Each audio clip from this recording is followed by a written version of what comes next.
to TNS News, Totnes news station. I'm your lead anchor, Colin Parker, and tonight's top stories. Coldest weather since records began, way back in 1802. We go over to our weather reporter, Donald Carter, for more information. We definitely wanted the ideas to be coming from them and to be a genuine expression of what they'd learned, what they discovered.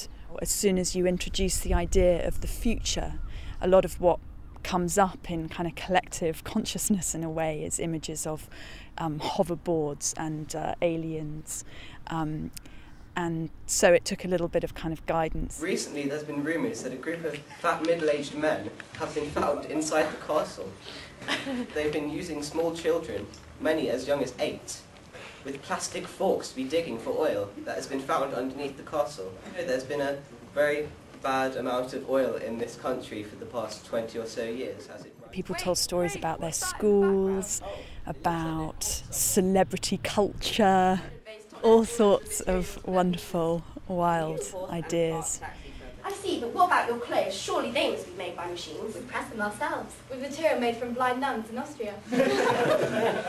To envision something positive, we show the possibility of how it could be different and then find ways of moving towards it. And that feels absolutely essential to what Transition Tales was about the power of storytelling, really.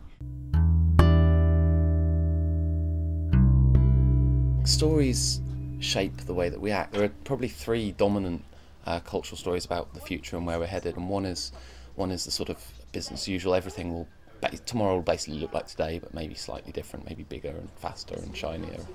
And the second is apocalypse. You know, we're all doomed. We're all going to hell, and there are many manifestations of that throughout the media, of course. And the third is probably this sort of idea that technology will solve all our problems and maybe ultimately end up with Star Trek or something, like exploring the universe.